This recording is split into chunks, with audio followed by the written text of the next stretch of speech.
Let's begin by telling you that the Court of Appeal in Abuja has affirmed Julius Abure as the national chairman of the Labour Party. In a judgment delivered on Friday by Hama Barka, the court ruled that its earlier decision in November 2024 recognizing Abure as the party's chairman remains valid and has not been overturned by any court.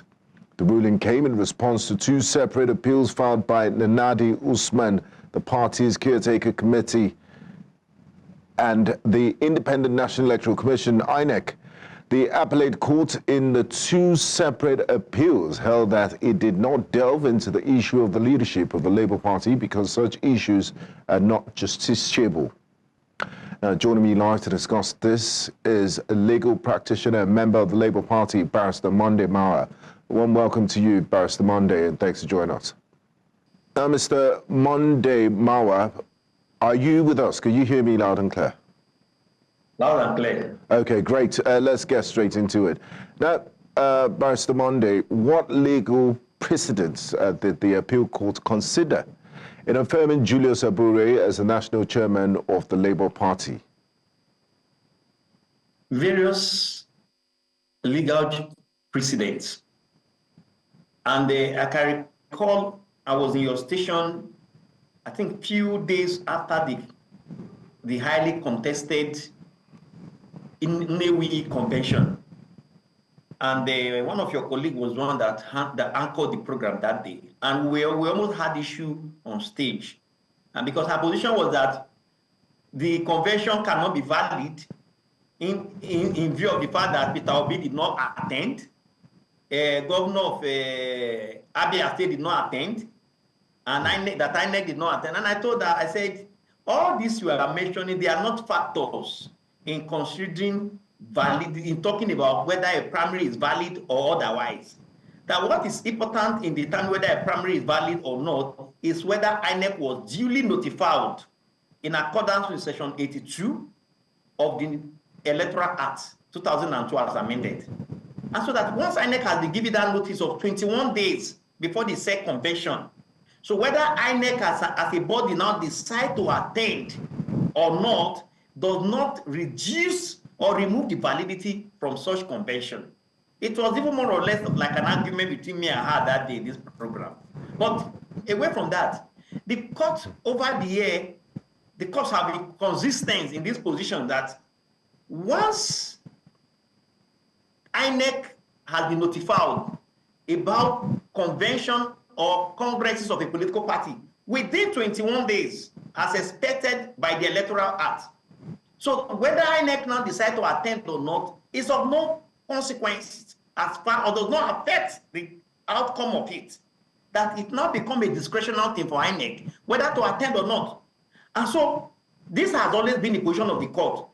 And then that of Julius Abure, before that convention, there was evidence that they notified INEC of the convention. But along the line, few days to the convention, INEC decided not to attend the convention. And then, as a result of the fact that they did not attend, they refused to give recognition to the convention or the outcome of the convention. And this was what led to the case before the Federal High Court, before Honorable Justice Wuse. And Wuse, in his wisdom, found in favor of Julius Abure and his executive. And they dissatisfied by that decision of the Federal High Court, they approached the Court of Appeal. And today, the Court of Appeal has followed the consistent precedent over the year laid down by the same Court of Appeal and even Supreme Court. Do you think this judgment would be appealed or go all the way to the Supreme Court, or this is the end on this matter and all the parties will have to respect Julius Abure's position as national chairman? Well, if I say no party will appeal at this point, I might be preempting them. Don't forget, these are politicians with their individual interests above even that of the party interest, with all due respect to them.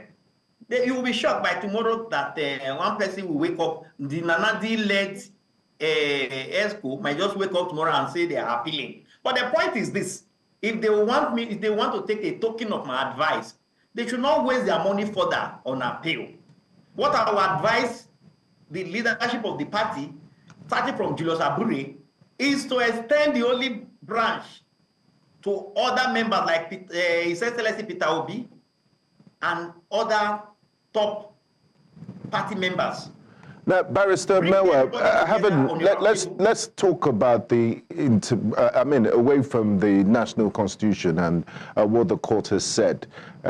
Parties do have their own constitutions too. So what role do you think the concept of party constitution played in the appeal court's affirmation of Julius Abure's position as the national chairman? Well, I think as of today, there's really no issue of the party constitution. Because don't forget, the Electoral Act we are talking about supersedes the constitution. Because it supersedes the party constitution, I beg your pardon. Yes. Because it derived its validity from the 1999 constitution, which is the ground norm. So it has really nothing to do with the Labour Party constitution per se. It has to do with the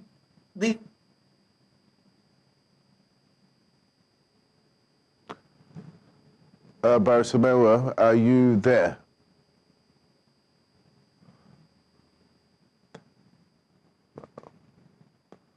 Okay, we're talking to Barrister Mewa, legal practitioner. We're looking at the judgment by the Court of Appeal addressing Julius Abure, affirming Julius Abure as the legal chairman of the Labour Party. Now, Barrister Mewa, are you there? I'm yes. Okay, go ahead and make your submission, please. Yes. So that's the point I was trying to make. It really has nothing much to do with the party constitution or whatever. It has to do with the Electoral Act, which is the guiding law regulating political activities in Nigeria, and which is the principal part of it is that for you to hold a valid party meeting, particularly like congresses, convention, you must give INEC 21 days notice in accordance with the Electoral Act, which Abure did from the evidence before the court. And I think that was what informed this decision today. So as to which of the leadership is the proper leadership or not, like the Court of Appeal had decided to distance himself from doing, the Court of Appeal and Supreme Court, of course, over the year have also said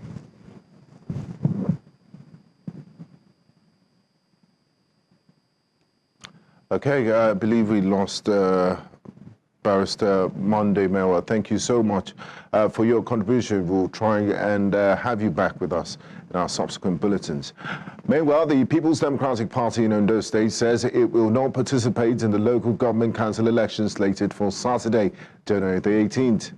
A statement released on Thursday by Lege Igbagbo, PDP Director of Media and Publicity in the state, said the party took the decision after wide consultations with stakeholders. Igbagbo claimed that the Ondo State Independent National Electoral Commission cannot be trusted to conduct a free and fair election. Igbagbo also added that the PDP is committed to sanitizing the electoral process in the state. In the meantime, the Lagos State House of Assembly has announced new principal officers following the impeachment of Mudashiru Obasa as Speaker. Obasa, who represents Agege 1, was unanimously removed from his position on January the 13th to meet allegations of misconduct. The House also dissolved all principal positions and standing committees in the Assembly. Subsequently, Mojisola Miranda, former Deputy Speaker, was elected to lead the State Assembly, while Fatai Adebola was elected as Deputy Speaker. Presiding over plenary on Friday, Miranda announced the appointment of Temitope Adedeji as Majority Leader, David Shetonji as Chief Whip, while Richard Kasumu retained his seat as Deputy Majority Leader. Let's tell you that President Bola Ahmed Tinubu has expressed sadness over the death of Adewumi Ononuga, the Deputy Chief Whip of the House of Representatives, representing Ikene Shagamu Remo North Federal Constituency in Ogun State. Ononuga passed away on Monday, January the 15th, following a brief illness. In a statement issued on Friday by his Special Advisor on Information and Strategy, Bayo Onanuga. President Tinubu described Onanuga as a trailblazer in Nigerian politics and a passionate advocate for national development. Onanuga served as chairperson of the House Committee on Women Affairs and Social Development during the 9th Assembly and rose to the position of Deputy Chief Whip in the 10th Assembly. And now to security matters. 18 persons have been recovered from their abductors after troops of the 3rd Division in Operation Safe Haven intensified operations around the borders of Plateau and Taraba states. Speaking during a joint security press briefing at the headquarters of Operation Safe Haven in Jos, the military information officer, Major Samson Zakom, said the feat was in continuation of efforts in protecting lives and property. News Central's correspondent Chizoba Anyongwe completes this report. Profiling and documentation by relevant agencies, this is the handover of the 18 freed abducted victims to their families by troops of 3 Division and Operation Safe Haven in their continued operations under Operation Golden Peace. The past 2 months witnessed intensive offensive operations around the borders between Plateau and Taraba states, especially around Bangalala and Kinishi Forest, stretching across Wuse and Karim Lamido local government areas of Plateau and Taraba State with positive outcomes. The operations led to the neutralization of several bandits and destruction of life support structures, a situation that mounted pressure on them, leading to the recovery of 18 kidnapped victims. While some of these suspects were neutralized during counter-insurgency operations by troops of Sector 5 of Operation Safe Haven, others arrested included suspected bandits, kidnapped kingpins, illegal gun fabricators, and gun-running syndicates in Bokos, Bassa, Kanam, and Jamaa local government areas of Plateau and Kaduna states, respectively. On 28th of December 2024, troops captured a notorious gun runner, Mr. Musa J, who coordinated activities of supplying weapons to a criminal syndicate at Dengi in Kanam local government area of Plateau State. The suspect is making useful confessions and efforts are in place to track and arrest his collaborators as well as recover their weapons. These assorted arms and ammunition, including the sum of 200,000 naira, were recovered from the suspects. Major Zakom says troops of 3 Division and Operation Safe Haven under Major General Abdusalam Abubakar will not rest on their oars until criminals have no hiding place in the states. In Jos Plateau State for News Central, I am Chizoba Anyonwe. The Nasarawa State Police Command has arraigned Timileyin Ajayi in court for murder. Ajayi stands accused of dismembering his purported girlfriend Salome Adaidu when she visited him at his house in Papalada axis of Nilkarshi in Karu local government area of Nasarawa State. 32-year-old Timi Ajayi arrived at the Nasarawa State High Court in Lafia, the Nasarawa State capital, on Friday. Prior to a gruesome murder, the 24-year-old victim was a member of the National Youth Service Corps serving at Nikon Insurance in Abuja, the nation's capital. The suspect was brought to the headquarters of the Nasarawa State Police Command on Tuesday, where he was paraded alongside the knife and machete he used to commit the crime. The wife of retired Assistant Inspector General of Police Hakeem Odumosu has been kidnapped from her residence in Arepo area of Ogun State. A police command reacted swiftly to the abduction by deploying operatives to secure her release. According to available information, Mrs. Odumosu was abducted in the early hours of Friday by heavily armed men. The kidnappers were said to have stormed the home of the Odumosus, shooting sporadically. The Ogun State Police Command is expected to issue an official statement on this issue. Watching News Central now, we'll go on a quick break. When we return, Dangote raises petrol prices to 955 naira from 899 naira per litre. We'll bring you details after the break. Join us again. You're welcome back. Now, Dangote Petroleum Refinery has announced an upward review in the price of its premium motor spirit, PMS, also known as petrol. In a statement obtained on Friday, the refinery authorities announced that its PMS will now be loaded at 995 naira per litre, as against 899 naira per litre. For bulk buyers, the amount marks an increase of 55 naira 5 kobo, or 6.17% from the 899 50 kobo per litre announced as a holiday discount at December 2024. The refinery said the review is consistent with surge in the price of Brent, the global benchmark for crude. Marketers buying between 2 million to 4.99 million litres will now buy at 955 naira per litre, while 5 million litres and above will buy at 950 naira per litre. Power supply to some parts of the presidential villa, Maitama, Wuse, Jabi, Lifecamp, Asokoro, Utako, Mabushi, have been disrupted. This followed the vandalism of the 132 kV transmission line and the carting away of underground cables supplying bulk electricity to the central area transmission substation in Katampe.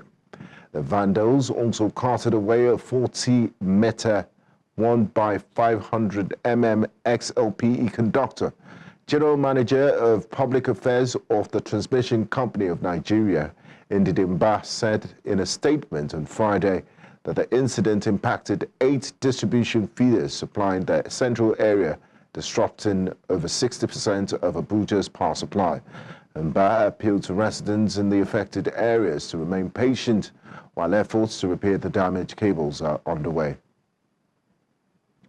Now, victims of the controversial Pfizer drug trials of 1996 in Kano State are calling for justice and transparency with the compensation process, with some families still grieving over the loss of loved ones 29 years after. The calls were made at New Central's Town Hall series, the first for the year 2025, held in Kano.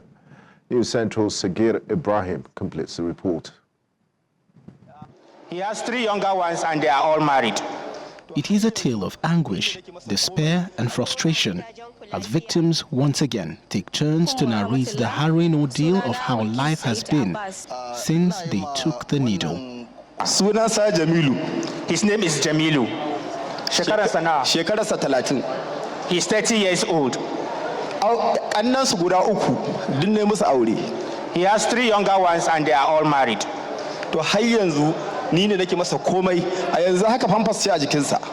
Up till now, I am the one doing everything for him.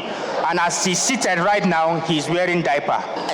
Since the time I got the drugs, I lost the use of my legs.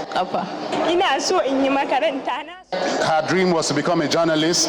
She wanted to go to school and become a journalist that people will hear her voice all over the world, but she doesn't have that opportunity to go to school and achieve her dream. She was once married, but because of her disability, her husband had to let her go.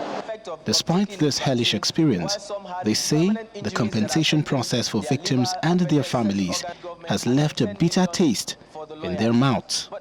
From an initial settlement sum of $175,000 each, survivors claim that the compensation and settlement process has been anything but transparent.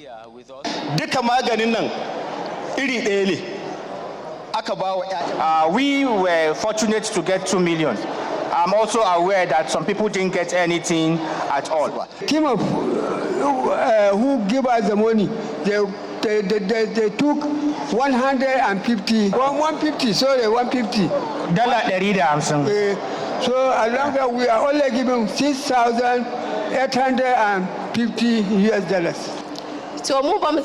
We heard the information that they were giving compensations to the Pfizer drug victims, but we got that information at the tail end. And at the time we went for our own compensation, we were told that they have finished the program.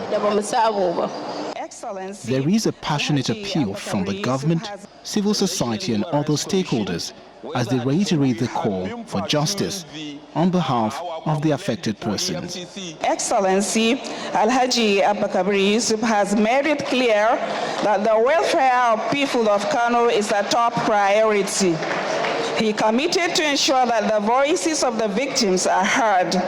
The National Human Rights Commission, whether at federal or state level, have never been informed or got a written complaint from either individual or group of people in respect of this issue. And I'm appealing with all stakeholders, be it governmental or non-governmental organizations, to collaborate with the National Human Rights Commission in order to seek redress on behalf of the victims of further drug test in Kano. We have been pursuing our complaint before EFCC vigorously, and we believe that at the end of the day, justice will be done to my clients. For News Central, this is about unearthing the facts and laying the truth bare. Our intention is to make sure that no Nigerian is ever deemed or thought to be less than any Nigerian, as long as we have the opportunity to give them a voice. Those who failed you, they will not know rest until they do right by you. The News Central Town Hall series, since its inception, has been organized in fulfillment of its commitment to development and investigative journalism. It serves as a critical platform for ordinary citizens to voice their concerns and grievances about issues affecting their welfare and well-being. Tensions are rising in Bulumukutu, Abuja, Kwanan, OC community. In Borno State, its residents criticized the Yola Electricity Distribution Company for its billing practices. The issue stems from handwritten charges and already printed bills, but locals alleging inconsistency and lack of accountability in the process. News Central's Umaru Kirawa has more. Kwanan OC in Maiduguri, the Borno State capital.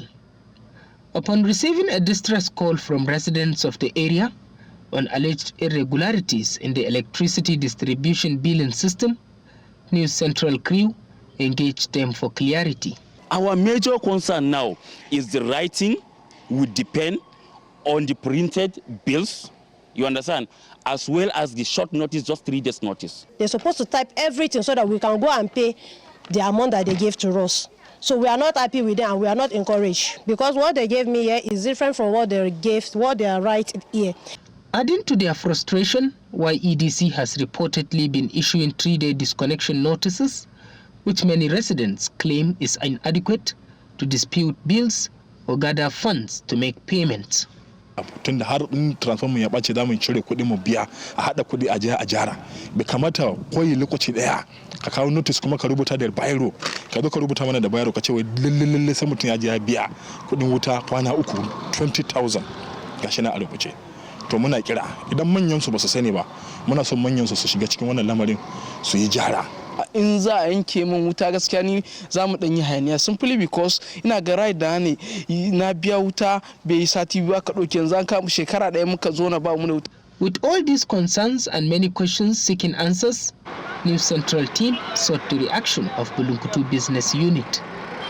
The business manager denied us access but directed his secretary to inform us to meet the regional manager. Every customer is expected to pay his bill monthly.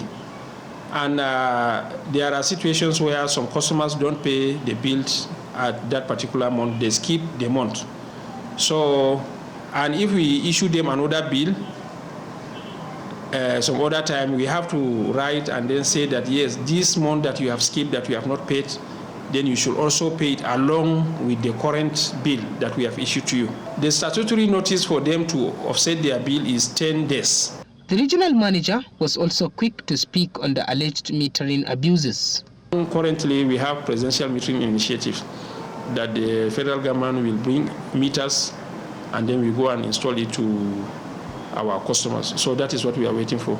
So if the scheme of a presidential metering initiative did not commence, then we have the meter access provider so that the customer will come and say that he wants to apply for meter. So when he paid, he bring the evidence of payment, then we arrange and then go and meter the customer. It remains to be seen how these allegations, especially the handwritten payment amounts on printed bills, which many believe could pave the way for exploitation, among others, will be resolved. In Maiduguri for News Central, Umar Kirawa. Abia State Governor Alex Otti has commended the Inspector General of Police, Kade Egbetokun, and the Nigerian police in tackling insecurity in the state. Governor Otti, who made the commendation when he received in his Mvosi country home the wife of the Inspector General of Police and President of the Police Officers' Wives Association, Elizabeth Egbetokun, and a delegation also approved provision of land and manpower for a skill acquisition project initiated by Mrs. Egbetokun. Nowhere there's absolute peace. But then when you compare us with some parts of the country, I think we have a better story to tell. But I can also tell you that we don't rest on our earth. We continue to improve to ensure that our people can sleep with their two eyes closed, even if we don't sleep. That the fallen heroes amongst the members of the police force are not forgotten, and that you have come to reach out to members of POA and then LAPOA. Well, at the time they learn something, they will fit for themselves, they will be comfortable, and they will not come out and they will not be crying, or the women will not be suffering. So part of the reason why we are here is to solicit for a land, which we know you can do for us, sir, and then we will build up a skill acquisition for them so we can put a smile on their faces. Inside markets in Niamey, the capital of Niger, inhabitants are negotiating the price of basics like rice, an essential staple that is now out of reach of many Nigerian households because of the country's historic inflation. However, with Niger's inflation rate estimated to be between 7.83% and 15.5% in 2024, compared to Nigeria at 34.8% in December 2024, up from 34.6% in November 2024. The situation in both countries is becoming dire. News Central's correspondent, Bettina Mweli, reports. It is almost a year since the lifting of heavy sanctions on Niger imposed by regional West African bloc ECOWAS to protest the overthrow of civilian President Mohamed Bazoum in 2023. But constantly changing prices mean that many of Niger's 26 million inhabitants face the grim daily choice of having to adapt or even go without. Lehin 'yan kasuwa ne suke karin danyun kaya ko kuma menene saboda wallahi ba da gare mu bane, tunda a wani lokaci ban mu da su a Niger akwai kayan da ma a wani lokaci tumata ma sai an kawo mana shi daga Morocco za ka mun tumati, ko kuma a Nigeria ko kuma a Ghana, Togo, duka muna amfani da wannan tumatan nasu. Bargata da ke fallon da baddu curgusa mu fayoci ndigite haure amma ke hin kada ka yawo sanni sino. According to data from the National Statistics Institute, inflation in Niger peaked at a record high of 15.5% in June last year before falling towards the end of the year. According to World Bank projections, for 2025 to 2026, it is expected to remain high at 5.4%. However, Nigerians are dealing with an inflation rate of 34.8% in December last year, up from 34.6% in November of 2024. Ọjà ò yá torí pé nǹkan tí wọ́n àwọn flour náà ra tẹ́lẹ̀tẹ́lẹ̀ wọ́n rà ní bí 600 bí ká sọ pé bí 800 600 tẹ́lẹ̀tẹ́lẹ̀ ó ti di 4,500 nísìnyí tí ó bá mi yé gbogbo nǹkan ló wọ́n. I have a side business that has been helping out. So what I do, even in getting more transportation, I had to trek a while so that I can have money for foodstuff and other things to be able to cope. No, nobody's eating 3 kwe meal today like me. If I manage it in the morning, that morning time before my children will eat, will be around 12. We'll manage na gari. I tell we cook with gari and granite. We manage it till evening. Like yesterday night evening, I just tell my children, manage this gari. If inflation continues to remain this high, nearly half of the population, both in Nigeria and Niger, could be forced into extreme poverty sooner than later. In Lagos, for News Central, I am Bettina Nwili. Health Matters. This month marks International Blood Donation Awareness Month, a time dedicated to raising awareness about the importance of donating blood. But what do Nigerians think about blood donation? News Central's Chidima takes us to the streets of Lagos to gather perspectives and experiences from the public. Why should I donate? I'm being selfish, so I feel that I shouldn't give my blood to somebody else. That is a perception of most Lagosians, or perhaps Nigerians, when asked about blood donation. As part of our exploration of blood donation in Nigeria, we hit the streets of Lagos to hear from everyday people about their personal experiences with blood donation. There's a story I heard that anyone with a tattoo cannot donate blood. Is it true?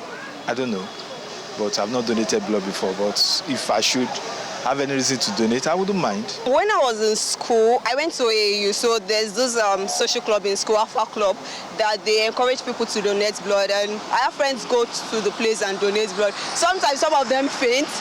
More reason why I don't even try it, because I don't know, it's just not my thing. I'm aware of free donors and also paid donors, and I've also heard that for you to donate blood, you have to make sure that your blood count is very high.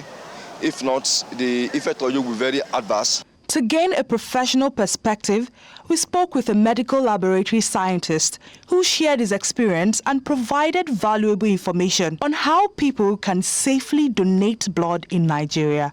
Any general hospitals around you, any federal hospitals around you, any medical centers around you, you can just walk in there, ask for their blood bank or their laboratory, ask them that you want to donate blood, and they will guide you on how to go. Finally, we asked Lagosians how they think awareness can improve blood donation rates in the country. Like people like me now, I don't know about blood donation.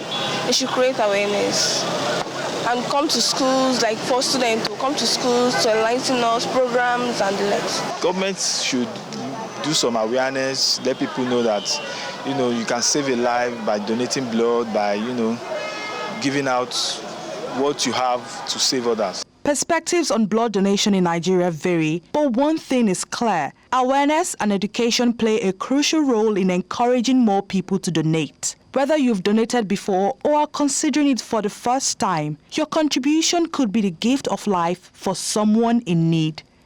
In Lagos, reporting for News Central, I am Chidima Ona. You're welcome back. Rwanda's President Paul Kagame is hit out at the Democratic Republic of Congo's counterpart, Felix Tshisekedi, over failure of peace talks. Kagame said that the recent peace talks with DR Congo have been merely a photo opportunity for leaders and demanded new efforts to resolve their deadly conflict.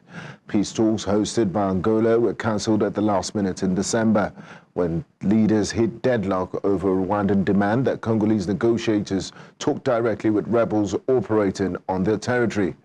Rwanda-backed rebels known as the March 23rd Movement, M23, since 2021, have seized vast swathes of Eastern Democratic Republic of Congo, displacing thousands and triggering a humanitarian crisis. The person who is causing problems in this situation I'm talking about between Rwanda and DRC has never, twice, been elected. And you know it.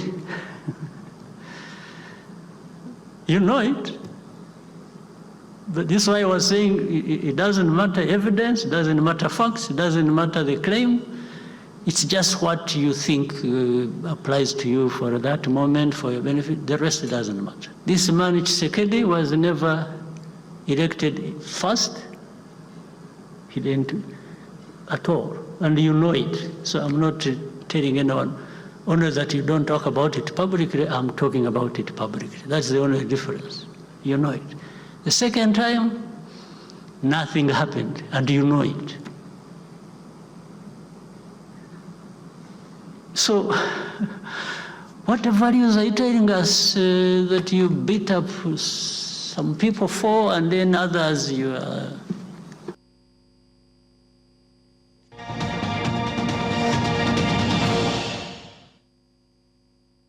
Now, office of the Israeli Prime Minister Benjamin Netanyahu says a deal to release the hostages has been agreed.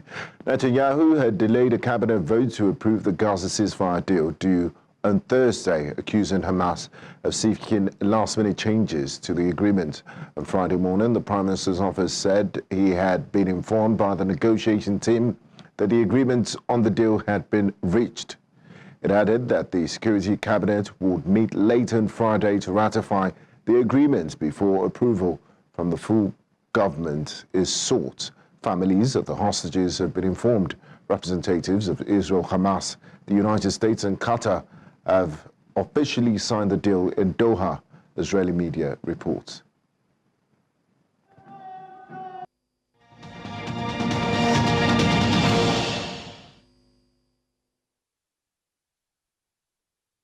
Now in business, the National Bureau of Statistics, NBS, has announced that Nigeria's headline inflation rate rose slightly to 34.80% in December 2024, marking a 0.20% increase from the 34.60% recorded in November. This uptick is largely attributed to increased demand for goods and services during the festive season. On a month-to-month basis, inflation eased marginally by 20 basis points, dropping to 2.44% in December from 2.638% in November and 2.64% in October. Oladipo Ajayi, head of fixed income and FX at Chapel Hill Denham Securities Limited, shared his insights on this development. Very essential for my food, shelter, and clothing. And when you're now looking at food, which is more like the necessity, and the inflation level around it is not of 40%, of course, it's a great concern. And I guess that's one of the reasons why the fiscal policy guys are so much around that, looking at ways to actually mitigate this and reduce the impact of the populace. And some of the things that will actually help to actually hasten this up is what is still stuck with the National Assembly, I mean the tax reform. Because with the tax reform, there's some level of palliative that comes from that perspective, because food inflation is totally taken off of that list. So it simply means food taxes on food is totally taken off of that list. So it means that VAT will not be charged on food items. And so it simply means that if that is actually fully implemented, that to a great extent will reduce the cost of food items in the country. And aside that, also the government also has to ensure that food producing states has higher level of security, considering the peculiarity of the environment. So one of the things they are trying to do is to actually protect farmers, give the farmers confidence to actually accept their farm and also go planting, because so that when the harvest time comes, we can see the full impact of these in the country. So I feel that the trajectory we are currently finding ourselves is one of the things you have to do when you're on aggressive reform. But where we are now, I think we are getting towards the end of it. So I think in no time, people will start seeing more like a reprieve around that. Now, in January the 16th, 2025, members of the Nigerian Governors Forum convened with the Presidential Tax Reform Committee to discuss reforms aimed at overhauling Nigeria's fiscal and tax systems. They pledged to modernize outdated tax laws to improve fiscal stability and align with international standards. The meeting also proposed the exclusion of terminal clauses for TET Fund, Hasseni and NITDA from the sharing of development levies. The forum expressed its support for the ongoing legislative efforts to pass the tax reform bills. Abiodun Kayode Ali, senior manager at PricewaterhouseCoopers Nigeria, shared his insights on the discussion and their implications for the country's tax landscape.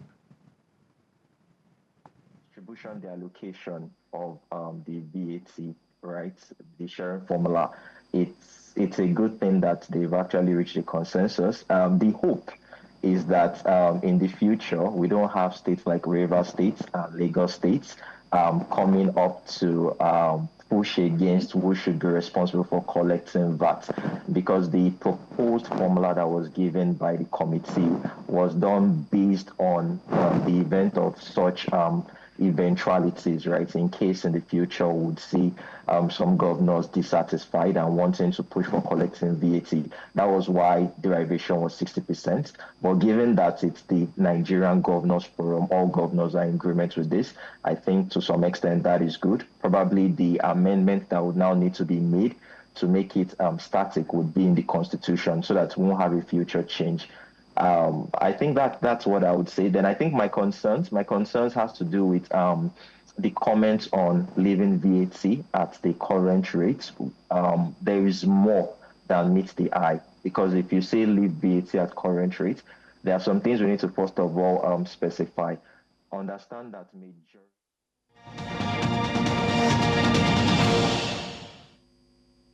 Sports, the third leg of Season 6 of the Dolphin Swimming League will take place this weekend at Lagos Preparatory and Secondary School in Ikoyi, featuring 12 schools vying for top honors. Defending champions Grange and St. Saviour's schools will face tough competitions from LPSS Green Springs, Atlantic Hall, Riverbank, Temple, Corona, White Sands, Lagoon, and others.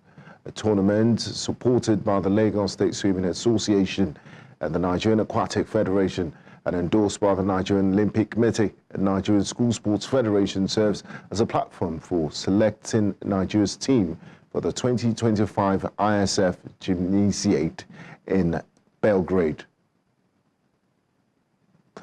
Udinese goalkeeper Maduka Okoye is currently under investigation for allegedly betting on his own yellow card during a match against Lazio on the 11th of March 2024. The Udinese prosecutor's office is probing accusations that Okoye deliberately received a booking for time wasting in order to profit from a bet placed on the outcome.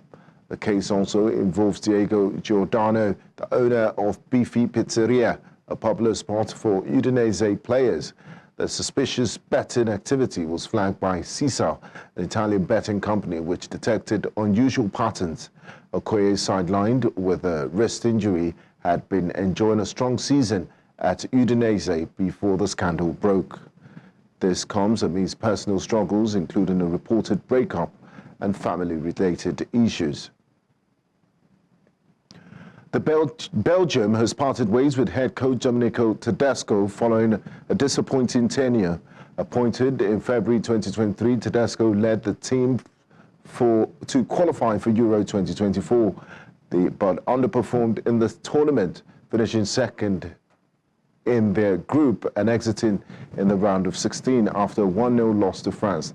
The team's struggles continued in the Nations League with 4 defeats in 6 matches, including a 1-0 home loss to Italy and a 2-2 draw against the 10-man Italian side. The 39-year-old Tedesco previously coached Schalke 04, Spartak Moscow, and RB Leipzig.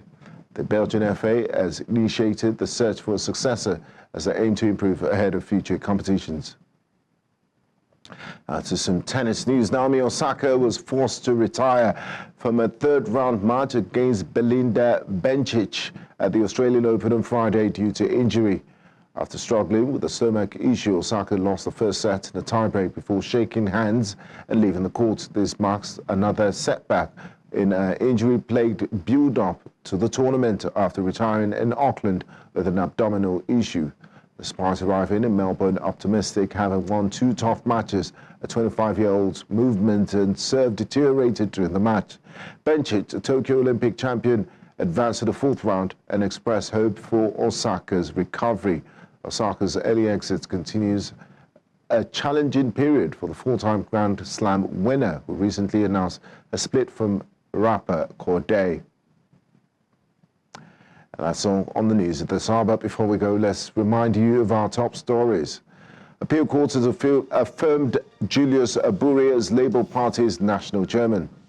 The Lagos State House of Assembly has appointed new principal officers after former Speaker Obasa's impeachment.